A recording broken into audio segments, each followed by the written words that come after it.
When, as believers, we read through the New Testament, one of the things we see is that we're commanded to go out and take care of the widows and the orphans, and let me see, there was somebody else. Oh yeah, the prisoners. Well, the widows and the orphans kind of give you a warm fuzzy. The prisoners, fortunately, there are folks who feel called to deal with those who have run afoul of the law. We're talking with David and Margie Pena. You guys have built an entire ministry around trying to come around those who have spent some time in jail, right? We have. We responded to the calling of the Lord. And the name of the ministry is? Texas Reach Out. Why did God call you for this, you think? Well, actually, you know, it touched me. The Lord found me sitting in prison. Back in '87. Who better to reach out? Margie, how do you feel about all of this? Does it make you nervous? No, it doesn't. I think it's a God thing. I think I'm saying that it's a God thing because I've waited for years and years and years for God's perfect timing in David's life. And also because, you know, prison and alcohol and drugs and all of that has touched my life personally with relatives, brothers, sisters, and I've been in state school for girls also. Yeah. So I am satisfied. I am believing that what we're doing right now is going to not only touch those that we love, that are close to us, but are touching others that have come from that lifestyle. And we're talking with Crystal, who has just such a story. Tell me a little bit about yourself, Crystal. Well, I'm 23, and I come from a single mother home. She just raised me. No brothers, no sisters, no guidance. I basically taught myself, you know, what to do and what not to do, and that's how I was raised, and which led me into destruction and which is spelled drugs, alcohol, very sex, all of those things.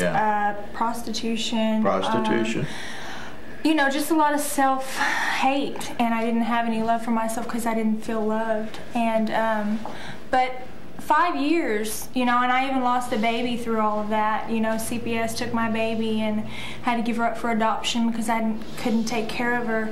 But, you know, I finally landed myself in prison, and I was like, you know what, I was in an abusive relationship after another abusive, I mean, all my life I had been abused, my mom, and then end up with relationships like that, and it was just a pattern, and I just was so sick of it. I couldn't go on like that, and I was so relieved in that jail cell.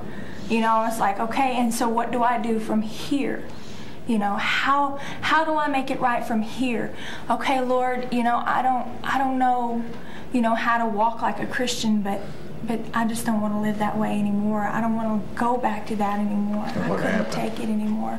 So I just, you know what, basically I just gave my life to the Lord, and stuff started shedding. That's amazing, because you had never been taught, right? Never been taught, you know, and the Word of God is an excellent teacher, because in prison is perfect time to get in the Word and really just learn, you know, everything about Christian and the Old Testament and how they lived and how God set us free from that, you know, and Jesus made the way for everybody to come, and so you just had an intuitive sense that God hole, that there was somebody up there.